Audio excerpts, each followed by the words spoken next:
Welcome to everyone on this channel Srajesh Academy. In this class, we shall discuss about enantiomer and their properties. Let's define enantiomer at first. अब यो enantiomer भनेको के हो त? अब यो enantiomer को सम्बन्ध छ एस्टेरियो आइसोमरसँग। अनि एस्टेरियो आइसोमर कस्तो एस्टेरियो आइसोमरलाई हामी enantiomer भन्छौँ त यहाँ लेखेको छ the stereoisomers which are non-superimposable mirror images of each other are called enantiomers and the phenomenon is called enantiomerism. यहाँ लेखेको छ त्यस्ता स्टेरियोआइसोमरहरू जुन के हुन्छ आफ्नो मिरर इमेजसँग त्यो नन सुपर इम्पोजेबल हुन्छ त्यसले हामी के भन्छौँ इनेन्सियोमर भन्छौँ र यो फेनोमेनालाई के भनिन्छ इनेन्सियोमेरिज्म भनिन्छ। अनि इनेन्सियोमरको लागि त्यो अरु टर्महरू पनि युज गर्ने गरिन्छ जस्तै इनेन्सियोमर्फ्स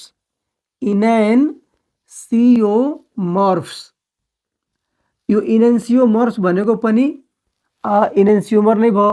यसले एन्टिपोड्स भन्ने चलन पनि छ एन्टिपोड्स त एन्टिपोड्स भन्नु इनेन्सियोमर्फ्स भन्नु र इनेन्सियोमर भन्नु एउटै कुरो छ। फेरि एकचोटि त्यस्ता स्टेरियो आइसोमरहरू जुन एक अर्काको यो मिरर इमेजको नन सुपर इम्पोजेबल हुन्छ त्यसले हामी के भन्छौँ इनेन्सियोमर्स भन्छौँ।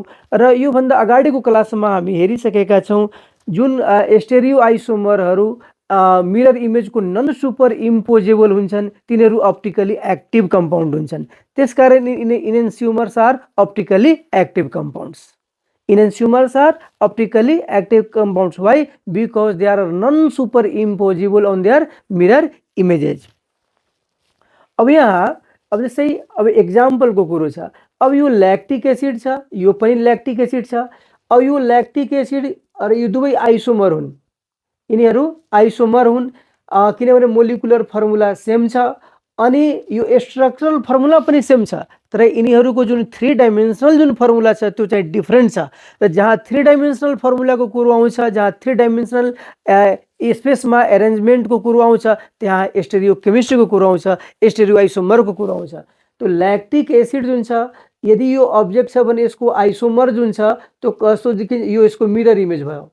यो ल्याक्टिक एसिड को यो मिरर इमेज छ र यो ल्याक्टिक एसिड यो आफ्नो आइसोमर जुन छ नि यदि यो अब्जेक्ट छ भने यो मिरर इमेज जस्तै छ। किन मिरर इमेज जस्तै छ? अब किनभने यसको जुन यतातिर जुन लेफ्टमा छ त्यो यतातिर राइटमा छ, यसको यतातिर जुन राइटमा छ त्यो यतातिर लेफ्टमा छ। भनेपछि यो दुवै आइसोमरहरूको बिचमा कस्तो रिलेसन छ? त्यो अब्जेक्ट र मिरर इमेजको रिलेसन छ। र यो यस्ता आइसोमरहरू के छन् त्यो नन सुपर इम्पोजेबल छन् भनेपछि यसलाई हामी यसमाथि राख्यौँ भने नि यिनीहरू सुपर इम्पोज चाहिँ हुँदैनन्, नन सुपर इम्पोजेबल छन्। त्यसकारण यिनीहरू के भए इनेन्सियोमर, किनभने इनेन्सियोमरको डिफिनेसन नै त्यही लेखेको छ। अर्को चाहिँ यो टर्टारिक एसिड छ, यो टर्टारिक एसिड छ अनि अब यो टर्टारिक एसिड र यो पनि टर्टारिक एसिड नै छ अनि यो अब्जेक्ट छ भने यो यसको मिरर इमेज छ। यो आइसोमर भनेको यो आइसोमरको मिरर इमेज छ। यो दुईटा आइसोमरहरूको बिचमा कस्तो रिलेसन छ? अब्जेक्ट र मिरर इमेजको बिचमा रिलेसन छ। अनि यो आइसोमर र यो आइसोमर जुन छन् एक आपसमा त्यो नन सुपर इम्पोजेबल छन्। अब यहाँ लेख्दा पनि अब यसको जुन लेफ्टमा छ त्यो राइटमा यतातिर राइटमा छ, यतातिर जुन राइटमा छ त्यो लेफ्टमा छ अनि त्यसकारण यो मिरर इमेज भयो। त अब्जेक्ट र मिरर इमेजको रिलेसन त छ तर यिनीहरू कस्ता मिरर इमेज भए? Non superimposable. That's why they are the examples of enantiomers. अनि अब यहाँ लेखेको छ अनि के अरे अब इनेन्सियोमरको प्रोपर्टीहरूको डिस्कसन त हामी गर्छौँ नै। यहाँ लेखेको छ प्लस ल्याक्टिक एसिड, यहाँ लेखेको छ माइनस ल्याक्टिक एसिड, यहाँ लेखेको छ प्लस टर्टारिक एसिड, यहाँ लेखेको छ माइनस टर्टारिक एसिड भन्नाले अब यो अप्टिकली एक्टिभ कम्पाउन्डहरू दुई किसिमको हुन्छ, dextro rotatory optically active compound र levo rotatory optically active compound. Dextro रोटेटरीलाई प्लस कम्पाउन्ड पनि भनिन्छ, लिभो रोटेटरीलाई माइनस कम्पाउन्ड पनि भनिन्छ अथवा यसलाई हामी यो डेक्स्ट्रो रोटेटरीलाई हामी स्मल डी बाट पनि हामी रिप्रेजेन्ट गर्न सक्छौँ। जस्तै यहाँ प्लस लेखेको छ नि अनि हामी यसरी पनि लेख्न सक्छौँ यो डी ल्याक्टिक एसिड, यसलाई हामी एल ल्याक्टिक एसिड पनि हामी लेख्न सक्छौँ। त भनेपछि माइनस ल्याक्टिक एसिड लेख्नु र एल ल्याक्टिक एसिड लेख्नु अथवा प्लस ल्याक्टिक एसिड लेख्नु र यो डी ल्याक्टिक एसिड लेख्नु एउटै कुरो छ। अनि यहाँ पनि हामी के लेख्छौँ डी टर्टारिक एसिड, यो के भयो एल टर्टारिक एसिड। अनि अब यो इनेन्सियुमरको जुन कुरो छ त्यो इनेन्सियुमरको डिफिनेसन चाहिँ यही छ। अब इनेन्सियुमरको प्रोपर्टीको कुरो छ। अनि अब यहाँ लेखेको छ प्रोपर्टिजको कुरा गर्दाखेरि यहाँ लेखेको छ similar physical and chemical properties. यो इनेन्सियुमरहरूको फिजिकल प्रोपर्टी र केमिकल प्रोपर्टिज के हुन्छन् सेम हुन्छन्। जस्तै अब यो ल्याक्टिक एसिड छ, यो प्लस ल्याक्टिक एसिड र माइनस ल्याक्टिक एसिडको जुन छ चाहे त्यो फिजिकल प्रोपर्टी होस् अथवा यो केमिकल प्रोपर्टिज होस् सिमिलर हुन्छ केही बाहेक। जस्तै अब यहाँ जुन छ नि अब यहाँ लेखेको छ so different rotation of PPL. PPL भनेको प्लेन पोलराइज लाइट। जस्तै अब यहाँ अब यसको यो दुवै कम्पाउन्डको प्रोपर्टीहरू के हुन्छन् त्यो सेम हुन्छ। अनि केही बाहेक लेखेको छ। अब के लेखेको छ so different rotation of PPL भनेपछि यो प्लेन पोलराइज लाइटलाई अब यो यसले पनि के गर्छ रोटेट गर्छ, यसले पनि रोटेट गर्छ। तर फरक के छ फेरि म्याग्निट्युड पनि सेम हुन्छ। सपोज यदि प्लस ल्याक्टिक एसिडले अब यो क्लोकवाइज डिरेक्सनमा रोटेट गरेको छ अनि त्यसले एंगल कति बनाएको छ suppose plus x degree angle बनाएको छ। अनि यो माइनस ल्याक्टिक एसिड जुन छ लिभो रोटेटरी जुन ल्याक्टिक एसिड छ त्यसले पनि के बनाउँछ x डिग्रीकै एंगल बनाउँछ तर यो माइनस x डिग्रीको एंगल बनाउँछ। भनेपछि यो प्लसले के गर्छ क्लोकवाइज डिरेक्सनमा रोटेट गर्छ, यसले के गर्छ एन्टी क्लोकवाइज डिरेक्सनमा रोटेट गर्छ। त भनेपछि यहाँ के लेखेको छ यो जुन इनेन्सियुमरहरूको जुन हामी कुरा गर्दैछौँ इनेन्सियुमरहरूले के गर्छन् यो डिफरेन्ट रोटेसन अफ पिपिएल लेखेको छ। भनेपछि तिनीहरूले यो फरक फरक डिरेक्सनमा त्यो प्लेन पोलराइज लाइटले के गर्छन् रोटेट गर्छन्। तर याद राख्नुपर्ने कुरा के छ म्याग्निट्युड चाहिँ सेम हुन्छ।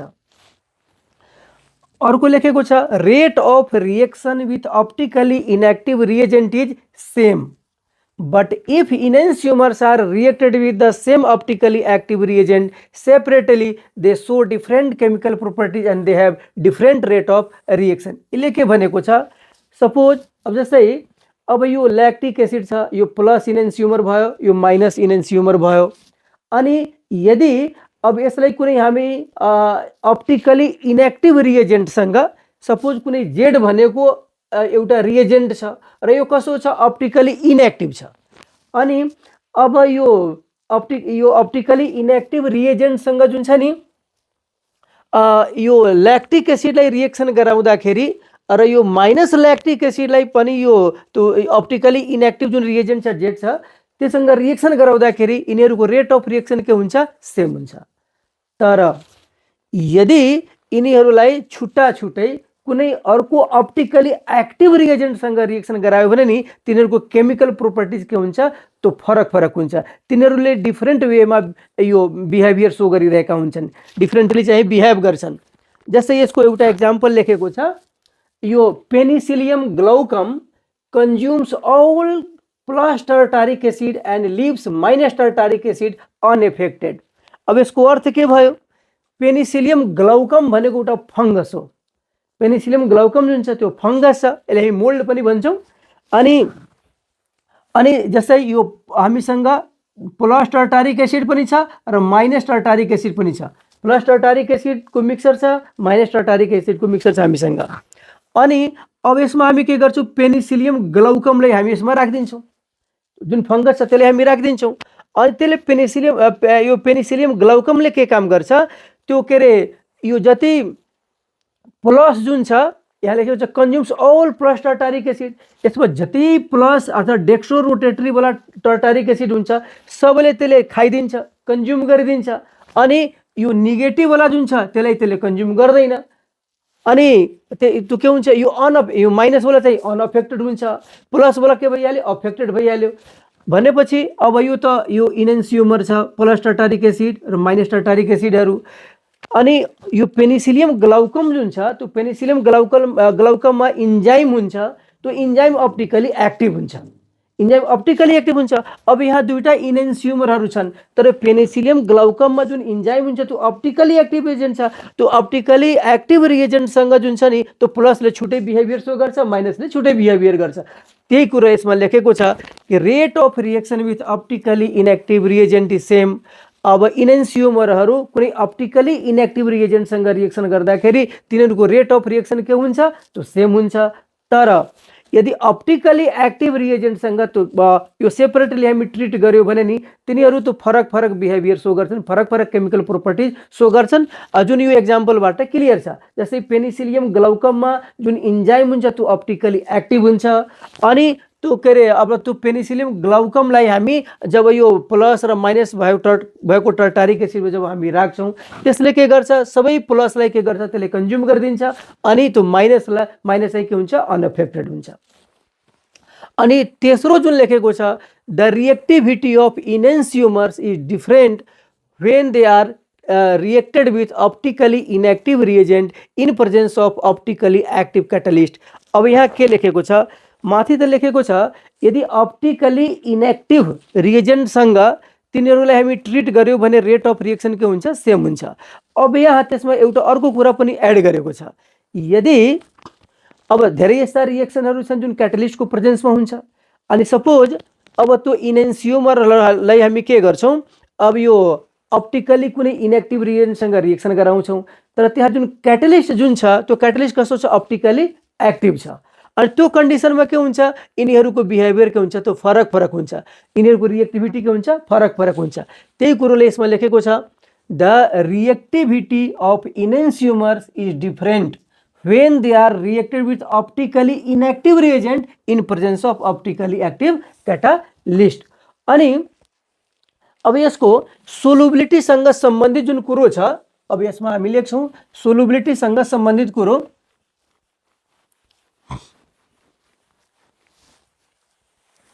अब यो सोलुबिलिटीको कुरा गर्दाखेरि the solubility of enantiomers in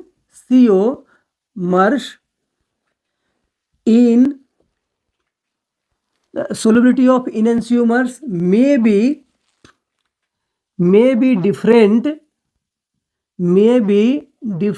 in optically active solvent। भनेपछि अब एउटै सोल्भेन्ट छ, तर यदि त्यो अप्टिकली एक्टिभ छ भने त्यो इनेन्सियुमरहरूको सोलुबिलिटी जुन छ नि त्यो फरक फरक हुन सक्छ। त्यही कुरोलाई यसमा लेखेको छ। अर्को जुन प्रोपर्टी छ 5 नम्बरमा, अब यहाँ कसो छ, when equal amount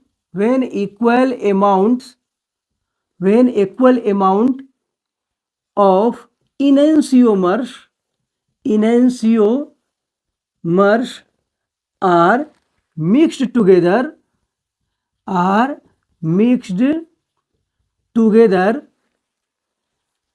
an optically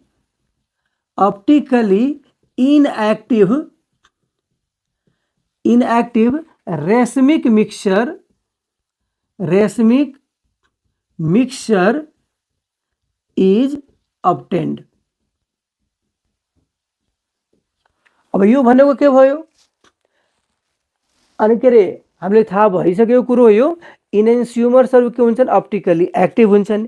एउटाको के हुन्छ, यो डेक्सोरोटेटरी हुन्छ, अर्को चाहिँ के हुन्छ, लिभोरोटेटरी हुन्छ। अर्थात् एउटाले प्लेन पोलराइज लाइटलाई क्लोकवाइज डिरेक्सनमा रोटेट गर्छ, अर्कोले चाहिँ एन्टी क्लोकवाइज डिरेक्सनमा रोटेट गर्छ, तर एङ्गल अफ रोटेसनको जुन म्याग्निट्युड छ, जुन भ्यालु छ त्यो चाहिँ के हुन्छ, त्यो सेम हुन्छ।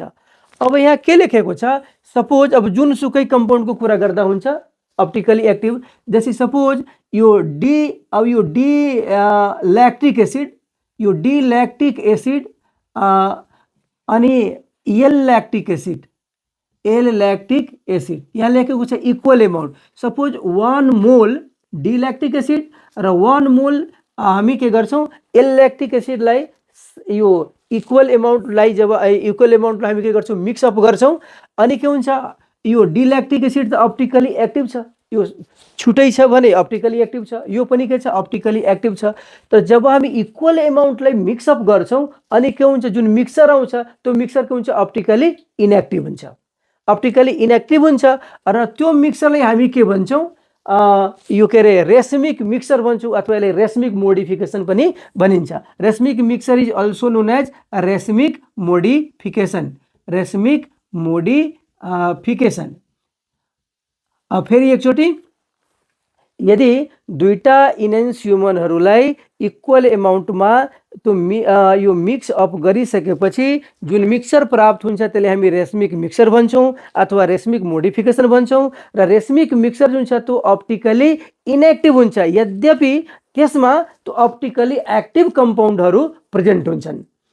अनि अब फेरि एकचोटि हामी समराइज गरिहालौँ। इनेन्स्युमर भनेको के छ, इनेन्स्युमर भनेको त्यस्तो स्टेरियो आइसोमर छ जुन एकअर्काको के हुन्छ नन सुपर इम्पोजेबल हुन्छ। अनि नन सुपर इम्पोजेबल भएको हुनाले यिनीहरू अप्टिकली एक्टिभ हुन्छन्।